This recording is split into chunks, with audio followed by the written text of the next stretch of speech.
여러분의 삶에, 우리 성도님들의 삶에 주님 주신 기쁨이 넘치고 이 어려운 시기들을 이겨나갈 수 있는 힘을 주님께서 공급해 주시기를 간절히 바랍니다. 여러분, 원숭이 잡는 방법 들어보셨어요? 원숭이 굉장히 빠르잖아요. 네, 뭐 마취총으로 잡으면 되고 요즘에는 뭐 이렇게 그물해서 트랩으로 잡으면 될 것 같지만 한 100여 년 전에는 어떻게 잡았을까요? 하는 생각이 들죠. 살아서 잡아와야 되잖아요. 뭐 동물원에 데려온다든지 어떤 이유에서든지 생포하려는 방법이 있어야 될 텐데 그게 무엇일까? 한 번쯤 들어보셨을 수 있는데요. 제가 1912년도, 100년도 더 된 영상인데 이제 유튜브에는 옛 영상들 있잖아요. Trapping a Monkey in a Colonial Times라는 100년도 더 된 영상이 있던데요. 보니까 어떻게 돼 있냐면요. 조롱박 아시죠, 여러분? 조롱박의 그 윗부분, 이게 호리병 같이 생긴 거에 윗부분을 잘라내서 딱 원숭이 손 하나 들어갈 수 있을 만큼만 잘라내는 거예요. 그리고 그 박을 나무에다 묶어 놓습니다. 그리고 그 안에 뭘 넣냐면 쌀이나 원숭이가 먹을 수 있을 만한, 또 호기심을 자극할 만한 무언가를 넣어 놓는 거죠. 그러면 이제 원숭이가 와가지고 그 안에 손을 넣습니다. 손을 넣는데 어떻게 돼요? 빈손으로는 들어갈 수 있는데 뭘 움켜쥐면 뺄 수가 없으니까 이게 붙들려 버리는 거예요. 영상에 보면은 이제 사람이 와서 바로 옆에 있는데도 어떻게 하냐면 이 호리병이 나무에 매달려 묶여 있으니까 그 앞뒤로 구르면서 이렇게 왔다 갔다 하는데 뺄 수가 없는 거죠. 빠져 나올 수 있는 방법이 있어요, 없어요, 여러분?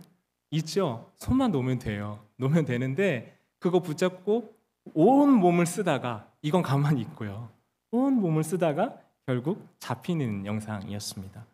주먹에 쥐고 있었던 것을 놓지 못했기 때문에 죽게 되거나 평생 감옥에 갇히게 되죠.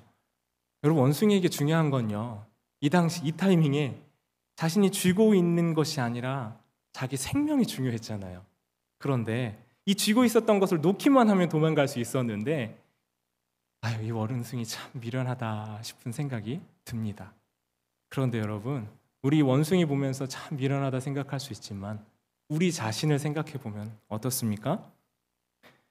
가짜가 놓아져야 여러분 사실 진짜를 잡을 수 있는 법인데, 어쩌면 우리의 인생은 평생 가짜만 잡으려고 하다가 가짜에 사로잡혀서 가짜만 보고 살아가고 있지는 않은지, 그리고 봐야 할 것, 정말 보아야 될 것들을 놓치고 잃고 못 보고 있는 것은 아닌지 생각해 보았습니다. 성경에 참 많은 사람들이 이 인생에 대한 갈증과 목마름을 가지고 예수님께 찾아왔어요.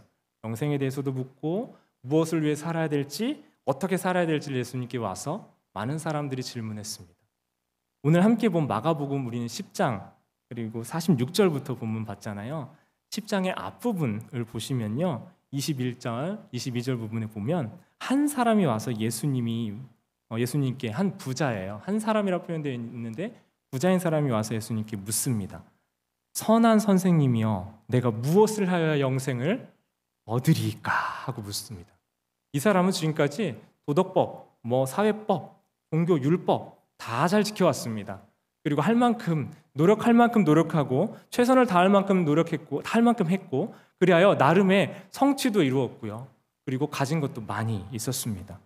그런데 선한 선생님, 내가 무엇 해야 영생을 얻을 수 있습니까? 라고 질문할 수밖에 없는 마음가짐이었어요.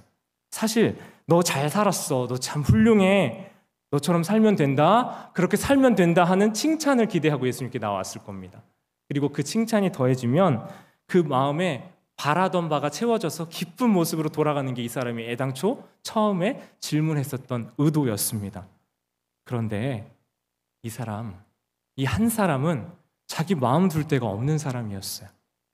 자기 마음 둘 데가 없고 어떻게 살아야 될지 모르는, 더 이상 뭘 더 해야 되는지 모르는 상태에 그 무엇으로도 채워지지 않는 갈증을 가지고 예수님께 나와왔던 겁니다. 인정과 칭찬을 예수님께 받으면 이게 해결될 줄 알고 왔는데, 그런 그에게 예수님이 마음과 목숨과 힘과 뜻을 다해 하나님 사랑하고 이웃 사랑하라고 말씀하십니다. 그랬더니 뭐라고 했는지 아세요? 저 다 지켰습니다 라고 이야기하죠. 그래서 예수님이 21절, 22절에서 이렇게 말씀하세요. 같이 한번 읽어보시겠습니까? 시작. 예수께서 그를 보시고 사랑하사 이르되 내게 아직도 한 가지 부족한 것이 있으니 가서 내게 있는 것을 다 팔아 가난한 자들에게 주라. 그리하면 하늘에서 보화가 내게 있으리라. 그리고 와서 나를 따르라 하시니 그 사람은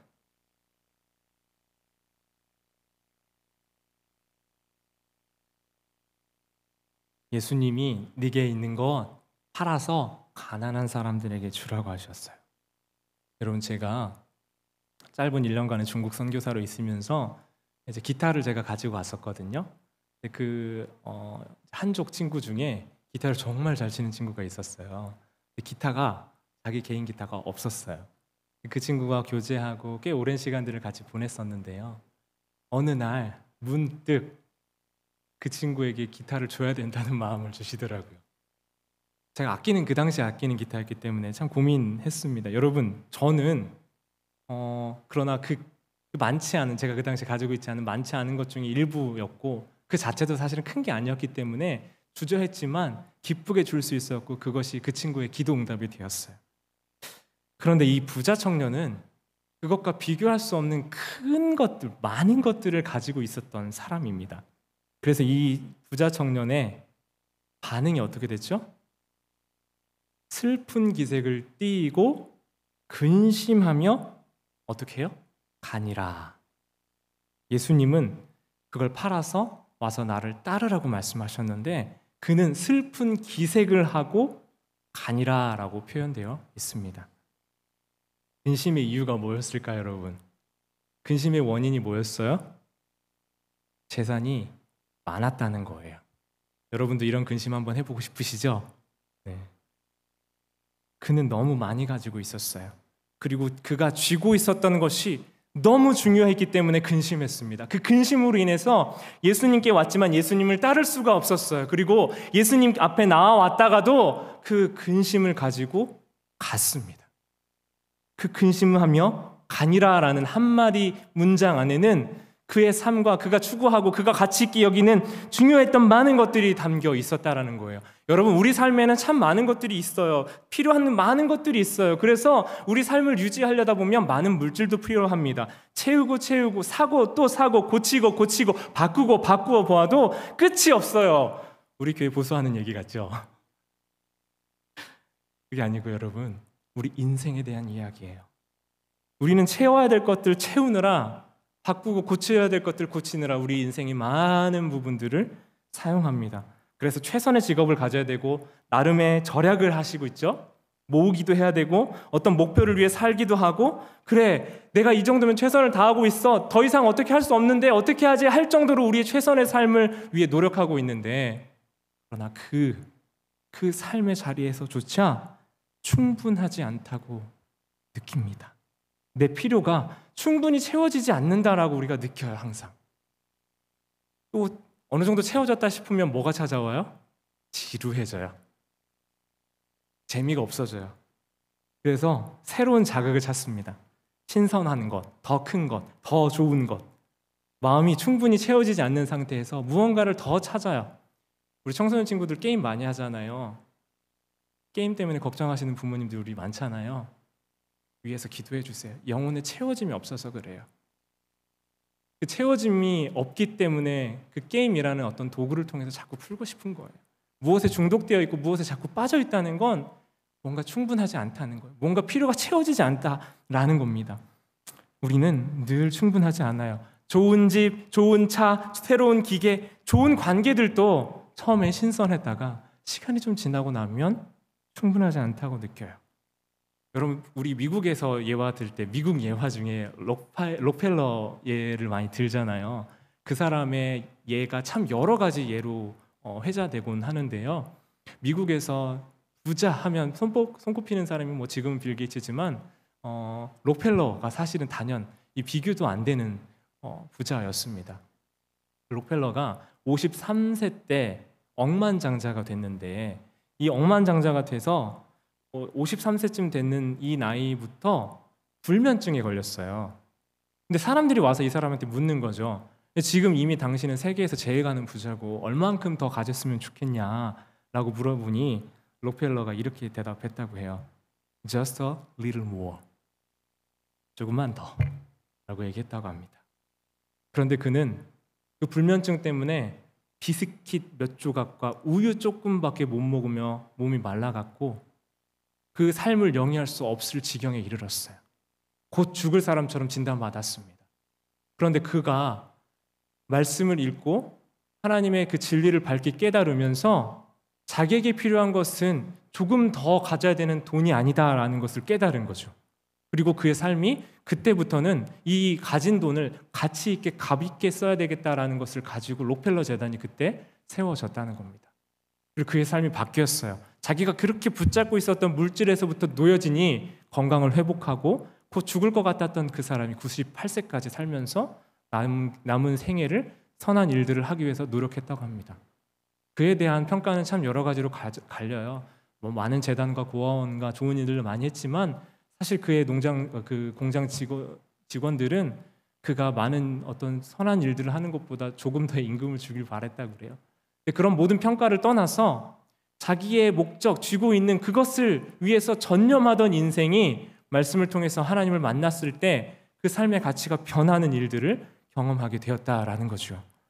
여러분, 우리에게 채워지지 않는 갈망이 있고 늘 충분하지 않다고 느끼고 우리 내면이 아프고 괴롭고 힘든 이유가 무엇인지 아세요? 뭐가 부족해서라고 생각하시죠?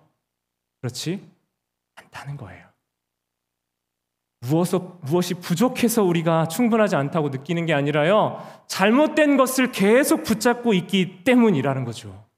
덜 채워져서 덜 준비가 되고 덜 가져서가 아니라 우리 인생이 하나님을 붙잡고 있지 않기 때문에 우리는 채워지지 않는 갈망이 있는 거예요. 여러분, 운동하고 나서 갈증 날 때 탄산음료 드셔보셨죠? 탄산음료 한 캔, 코카콜라 시원한 냉장고 거의 얼기 직전에서 꼴깍꼴깍 하면 여러분 갈증이 채워지세요? 운동하고 나서 시원한 탄산음료 여러분 원하는 것이세요? 아닐 겁니다. 아마 시원한 물 한 잔이 여러분에게 필요한 것입니다. 여러분, 마치 갈증 난다고 아무리 탄산음료 마신다고 해도 우리 갈증이 채워지지 않는 것처럼 우리 영혼에게 있는 갈증, 우리 영혼의 갈망은 이 세상에 있는 어떤 것을 아무리 추구해봐도 잠시 만족할 수 있지만 그것으로 채워지지 않는 걸 느끼게 되는 거예요. 왜 그러냐면 그 자리는 예수님이 채우실 수 있는 자리인데 예수님 아닌 다른 걸로 우리가 자꾸 채우려 하다 보니 우리는 끝없는 갈증 안으로 빠져들어가게 되는 거예요. 예수님이 우리의 구주, 구원자 되시고 인생에 거하신다는 이 신앙에서 얘기하는 복된 소식이 우리에게 채워지는, 갈증을 해결해주는 은혜가 우리에게 있기를 원합니다. 여러분, 우리 안에 채워지지 않는 그것은, 그 자리는요, 무엇 때문인지 아세요? 부자 청년이 예수님께 와서 물질도 인정도 명예도 칭찬도 영생도 생명도 다 얻고 싶은데 그가 그 모든 걸 다 얻고 싶으면서도 계속 붙잡고 있었던 한 가지가 있었기 때문이에요. 물질, 자기의 재산, 내가 잡고 있는, 내게 가장 중요하다고 생각해서 잡고 있는 이것 때문에 정말 잡아야 되는 예수 그리스도를 잡지 못하고 이것 때문에 주저하다가 예수님을 놓치는 일이 이 한 사람에게 일어나고 있다라는 겁니다. 그런데 오늘 함께 읽은 본문을 가시죠. 우리 함께 읽은 본문의 소경, 바디메오는 어떤 사람이에요? 눈이 보이지 않는 맹인이었어요. 가진 것 당연히 없었어요. 구걸했습니다. 앉아서 하루하루 연명할 수밖에 없었어요. 그는 절박했어요. 그래서 예수님이 지나가신다라는 소식을 듣고 예수님께 향해서 예수님을 향한 구함, 예수님을 향한 전심으로 예수님이 필요하다는 것을 외치는 거예요. 여러분, 그에게는 사실 더 잘못 붙들고 있을 게 없었어요. 예수님만 붙들 지금 마지막 인생의 순간이었던 거예요. 그래서 어떻게 해요? 그는 다윗의 자손 예수여, 나를 불쌍히 여겨주세요 하고 예수님께 절박한 심정으로 외치는 겁니다. 사람들이 말려요. 야, 이 거지야, 조용히 해. 너 지금 예수님 지나가시는데 너 지금 무슨 소리 하는 거야? 조용히 해! 라고 사람들이 소리쳤지만 그는 굴복할 수 없었어요. 왜요? 자기는 사람들의 시선과 손가락질이 중요하지 않았어요.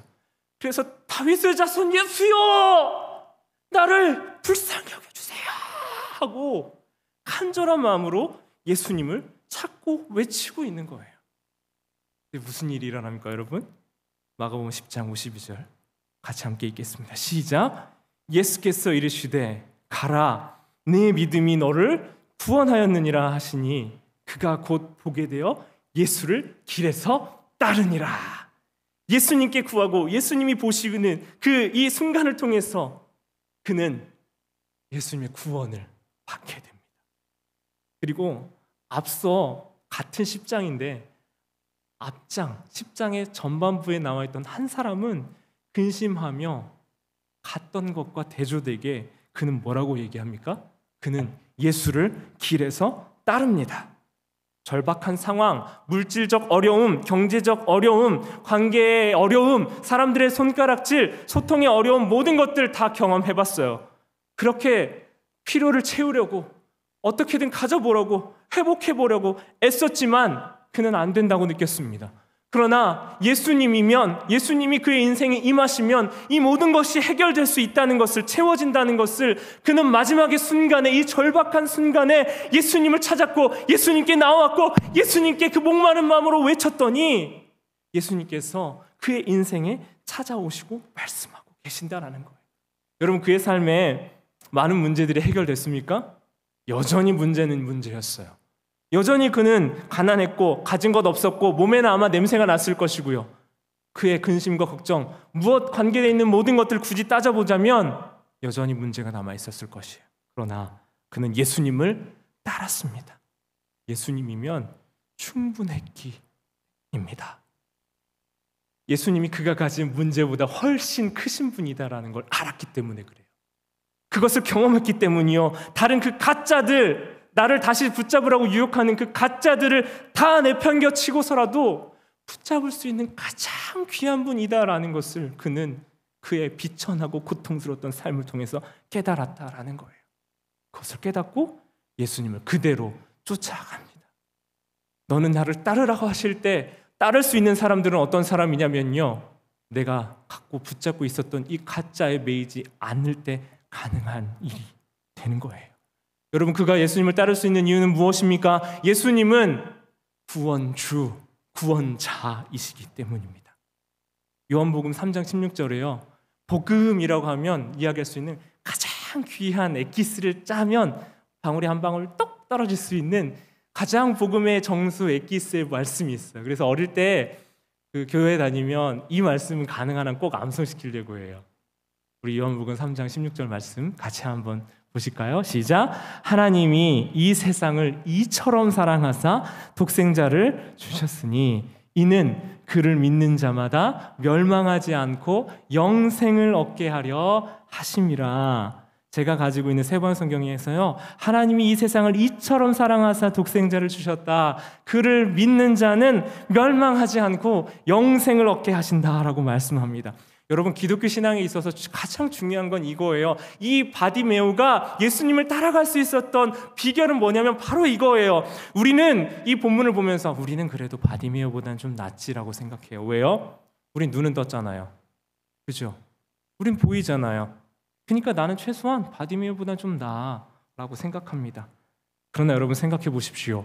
우리의 영적인 눈, 진리에 대한 눈은 이미 어두워져서 눈은 뜨고 있으나 영적인 장님 같은 삶을 살고 있는 것이 우리의 모습 아닙니까? 내가 상황을 바로 보고 있고 제대로 인식하고 있다고 생각하지만 여러분, 눈이 어두워져 있으면 이 상황을 바로 볼 수 없어요. 분별할 수 없어요. 판단할 수가 없어요. 우리의 경험과 한계 안에서만 해석해내고 그 상황을 보고 있다라는 거예요. 하나님은 우리를 만드신 분이기 때문에 우리보다 더 크시죠? 여러분, 바꿔서 생각해 보시면 우리를 만드신 분의 생각을 우리가 100% 완전히 이해할 수 있다면 그분은 하나님이십니까? 우리가 만든 사람의 계획을, 만든 하나님의 계획을 100% 다 알고 있다면 그분이 하나님이시겠어요? 우리의 지식과 수준과 상식으로 다 설명되는 하나님이면 그분이 어떻게 하나님이실 수가 있겠습니까? 여러분, 우리는 이해할 수 없는 지점과 영역이 반드시 생겨요. 우리가 알지 못하고 볼 수 없는 영역들이 있어요. 그러나 우리의 생각으로 이해하고 판단할 수 없는 그 부분에서 여러분, 믿음은 알고 이해가 돼서 생기는 것이 아니에요. 인생의 한계와 절망과 죽음을 향해 달려가는 우리, 멸망당할 죄인인 우리에게 오셔서 우리에게 하나님이 무슨 일을 하셨다라고 하시는 거예요? 이게 어떻게 설명이 됩니까? 그의 아들 예수 그리스도를 주시고 자기의 생명보다 더 귀한 그 독자를 주어서 우리의 인생과 바꾸셨다고요. 우리의 구원과 바꾸셨다고요. 어떻게 이것이 우리의 이성과 생각으로 이해가 될 수 있겠냐는 말이에요.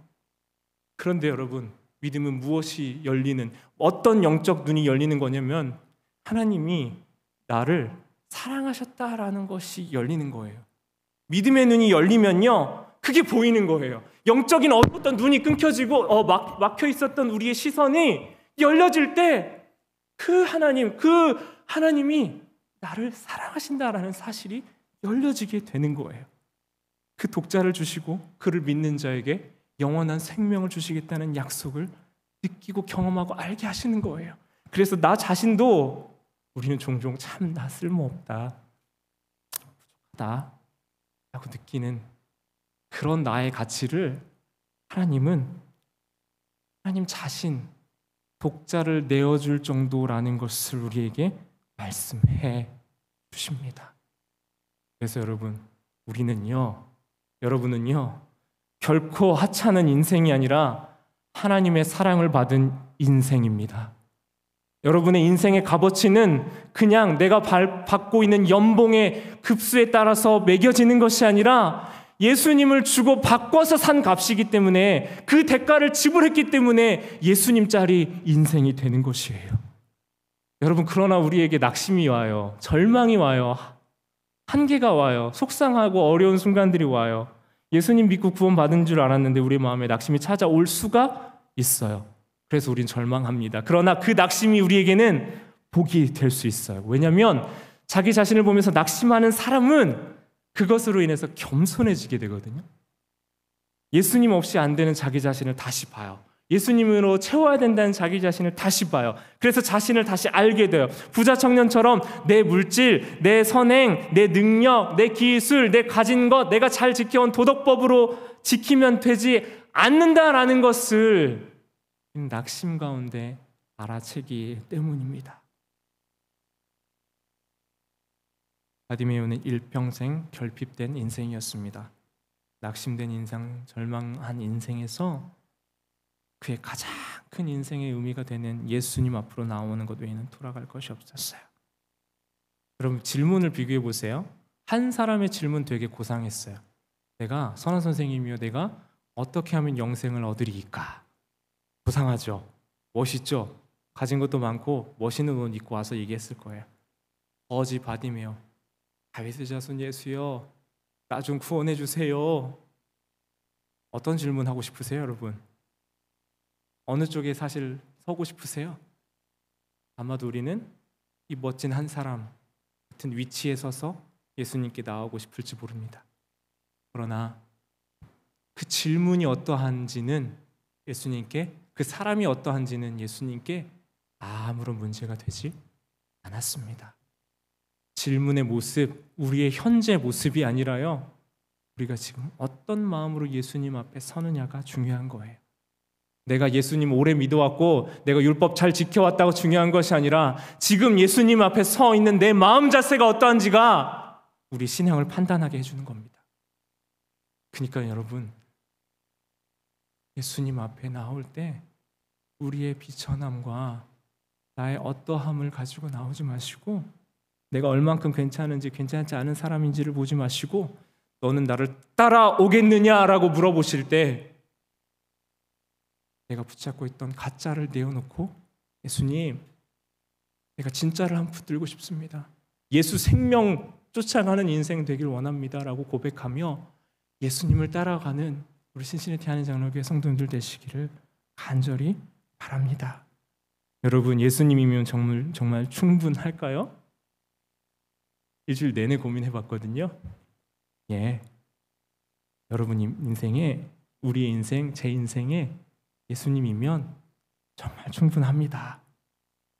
우리를 더 죄인 되지 아니하도록 생명의 길로 이 세상에서 채울 수 없는 그 갈증을 채워줄 수 있는 영원한 물로 그 충분히 우리에게 먹이시고 입히시며 우리를 만족하게 하시는 예수님께 나아오십시오. 우리 인생의 목마름을 채우는 그 예수 그리스도, 내가 신앙생활하고 이 세상을 살아가는 이유이신 예수 그리스도, 그 여러분 마음에 가장 중요한 자리에 예수님을 모시기 원합니다. 교회 다니지 마세요. 교회를 다니지 마시고요. 교회 다니지 말라고 하면 우리 교회 오지 말라고 하는 거니까. 교회를 왔다 갔다 하는 신앙생활 하지 마시고요. 예수님을 믿는 신앙생활, 생활신앙이 되시기 원합니다. 요한복음 1장 12절, 영접하는 자, 곧 그의 이름을 믿는 자에게는 하나님의 자녀가 되는 권세를 주셨으니, 믿는 자에게 주시는 구원이 우리에게 임한 줄 믿습니다. 그럼 제가 제 청년 때를 위로해줬던 찬양 한 곡이 있는데요, 제가 부를까 고민했는데 안 부르는 게 더 은혜스러울 것 같아요. 가사만 불러드리면요, 하나님 제겐 참 두려운 게 많습니다. 잘 모르는 것도 너무 많습니다. 부끄러운 일은 헤아릴 수도 없고, 지치고 힘든 때에도 그때도 의연한 척해야 할 때도 있습니다. 그런데 이런 나이지만 복음을 받아들였기 때문에 또 후렴에서 어떻게 고백할 수 있냐면요, 그래도 하나님 아버지, 하나님을 아버지라 부를 수 있어서 난 참 좋습니다. 오 나의 하나님 아버지, 하나님을 아버지라 부를 수 있어서 난 참 다행입니다. 오 나의 하나님 아버지, 하나님을 아버지라 부를 수 있어서 난 참 좋습니다. 여러분, 이 시간 여러분을 회심의 자리로, 부르심의 자리로 초청합니다. 이 자녀됨의 권세를 누리는 건요, 더 이상 나를 묶고 있었던, 내가 쥐고 있었던 가짜로부터 자유롭게 되는 거예요. 예수 그리스도를 붙들면요, 예수 그리스도를 강하게 붙들면 정말 다른 건 내 삶에 중요하다 생각했던 거 중요한 거 아니었네? 라는 것을 알게 되는 거예요. 그 예수 그리스도가 날 위해 죽으셨다는 기쁜 사실, 기쁜 이 복음의 소식을 여러분 믿음으로 받아들이시고 그분을 나의 구원주로 고백하시기 원합니다. 여러분, 보통 이 콜링 시간에는 이제 강단 앞으로까지 불러서 그분을 구원의 주로 고백하기 원하시는 분들 나오시라고 하기도 하고, 제가 이제 이렇게 서서 하기도 하죠. 근데 중요하지 않아요. 그럼 그냥 앉아있는 그 자리에서 주님을 나의 구주로 고백하기 원합니다. 그분이 내 아버지십니다. 그분께 내 인생과 삶을 드립니다. 그리고 내가 다른 수많은 이 세상에 가짜 붙잡느라 허비하는 인생 되지 아니하도록 하나님, 내가 진짜이신 예수 그리스도 붙들기 원합니다. 그런데 저는 잘 모릅니다. 전 어떻게 해야 될지 잘 모르겠어요. 주님, 그러니까 저의 믿음의 모든 여정들을 주님 인도해 주십시오. 우리의 만남 가운데, 순 공동체 안에서 성경 공부 가운데, 아니면 이 말씀 가운데 저에게 계속 알려주시고 저의 이 인생의 목마름을 채워주실 수 있는 주님, 나의 영혼의 목마름, 갈증들을 채워주시는 것을 경험하게 도와주세요. 그러나 먼저 제가 내 마음과 생각을 열고 그 주님을 나의 구주로 모십니다. 여러분, 이거 고백하기 원하시는 우리 성도님들, 아직 주님을 교회는 다니지만 그분이 나의 구주가 아니시고 그분이 나의 구원주가 아니셨다면, 여러분 이미 구원주로 고백하시는 분들도 이렇게 각자의 가슴에 손을 한번 얻어보시겠어요? 네. 우리 이 시간 함께 기도하겠습니다. 기도 어렵지 않습니다. 하나님, 저는 어떤 사람이었고 제 마음이 어떻습니다. 그걸 마치 전화통화하듯이요, 하나님께 그렇게 얘기하세요. 그리고 여러분이 가만히 계실 때는 하나님이 여러분 마음에 어떤 말씀, 어떤 마음을 생각나게 해주시고 어떤 느낌과 생각들을 주시는지를 귀를 열고 마음을 열면 하나님이 우리에게 아들아 딸아 사랑한다 라고 말씀해 주실 겁니다. 이 시간 그 주님을 구주로 고백하고 인정하는 기도와 고백을 드리겠습니다. 하나님, 가짜를 붙잡았기 때문에, 가짜를 너무 붙들고 있었기 때문에 피곤했고 목말랐던 나의 인생, 채워지지 않았던 나의 갈증, 주님 그 갈증의 목마름을, 타는 듯한 목마름을 가지고 주님 앞에 나아왔습니다. 주님을 붙들기 원합니다. 주님이면 충분했다는 바디메오의 고백처럼 주님으로 충분하다는 고백을 드리기 원합니다. 주님, 이 복음을 나에게 주셔서 감사합니다. 이 기쁜 소식을 우리에게 들려주셔서 감사합니다. 우리의 마음을 만져주시고, 주님, 그분이 우리 인생의 주관자, 주인, 나의 인생을 인도해 주시는 목적이 되실 수 있도록 하나님 아버지, 내 마음을 인도하시고 내 생각을 인도하시고 나의 모든 환경과 여건들을 인도해 주님을 인정하는 인생 살도록 하여 주시옵소서. 이렇게 한번 따라해 보겠습니다. 크게 하셔도 되고요, 뭐 작게 하셔도 되고, 하실 수 있는 분들만 따라하세요. 하나님을 제 인생의 구주로 모십니다. 지금까지 붙들어왔던 가짜를 놓기 원합니다. 성공과 인정과 물질과 명예를 내려놓습니다. 여전히 내 마음 안에는 그것에 대한 갈망이 있을지라도 내 마음이 채워지지 않음을 경험해 봤습니다. 그래서 하나님, 내 영혼을 채우시는 주님께 나옵니다. 예수님을 나의 구주로 인정합니다. 그분을 나의 구원자로 고백합니다. 그분을 나의 인생의 왕으로 인정합니다. 주님, 내 인생의 가장 중요한 자리에 앉아주십시오. 그리하여 가짜로부터 자유로워지는 인생 되게 해주십시오.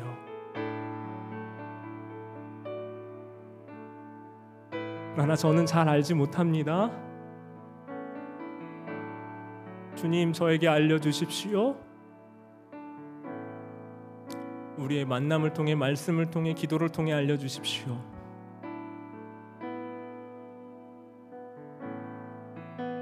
때론 내가 쓸모없다고 느끼는 그 낙심의 자리에서 주님이 찾아오시고 함께 하심을 인정합니다.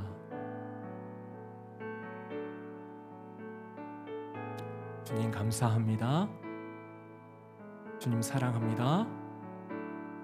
예수님의 이름으로 기도드립니다. 우리 이제 이 찬양의 고백으로 함께 나가겠습니다. 주께